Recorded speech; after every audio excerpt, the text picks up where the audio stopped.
Enfin, c'est une crise diplomatique grave entre la France et l'Algérie, provoquée par Emmanuel Macron. Encore une crise diplomatique grave provoquée par Emmanuel Macron, me direz-vous? Oui, mais celle-là risque de coûter très cher à la France.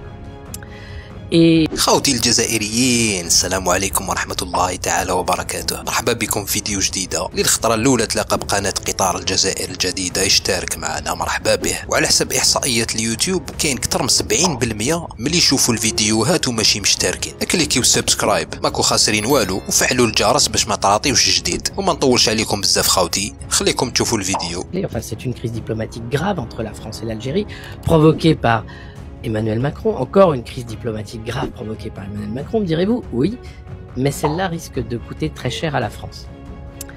Et très bien, le Maroc, on comprend pourquoi. Proximité des investissements français, il y a, comme je vous le disais, cette reconnaissance de l'État d'Israël, la collaboration également des services du Marzen, des services secrets marocains avec par exemple Pegasus, cette entreprise de surveillance israélienne où ils avaient écouté les chefs d'État européens. Diplomatique mardi après-midi, donc le retrait de l'ambassadeur en France avec effet immédiat, et donc la représentation diplomatique algérienne en France est désormais du ressort d'un chargé d'affaires.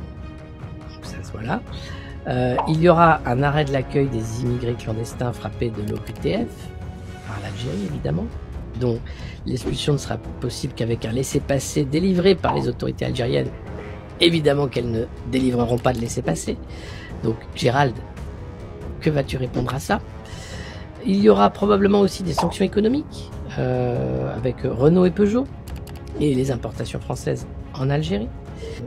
Si Trump est réélu par exemple à la fin de l'année, eh bien, l'application de plus en plus grande d'Israël dans la région, c'est évidemment le pari qui est fait par tous. Vous aurez compris aujourd'hui pourquoi ils se taisent sur les crimes de guerre israéliens, parce qu'ils font le choix de la prise de pouvoir, d'une certaine façon, ou du moins l'hégémonie israélienne dans la région, dans les années qui viennent, avec l'appui évidemment stratégique et financier des États-Unis. C'est leur choix, c'est donc le choix de l'Occident, et c'est sous couvert évidemment d'une lutte civilisationnelle contre le terrorisme islamiste, contre des valeurs qui ne sont pas les nôtres, la liberté, la démocratie, etc. Et donc il y a ce silence, même pas gêné, ce silence voulu, et au-delà ces encouragements, rappelez-vous les standing ovations, hein, Benjamin Netanyahou applaudit debout au Congrès américain après son discours où il appelait à attaquer frontalement l'Iran, chose qu'il a fait dans la nuit pour tuer un des leaders du Hamas. Donc le choix est fait.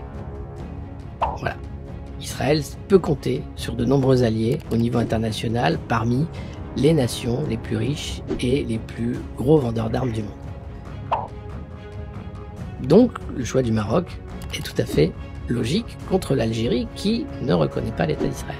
هذه كانت الفيديو، يعطيكم الصحة على المشاهدة. ولا عندك شوية وقت زيادة أي كاين هذا الفيديو ولا مازال ما شفتهاش ولا ما عجباتكش، هيا الأخرى قدامها. وربي يحفظكم خاوتي، أتهلاو، السلام.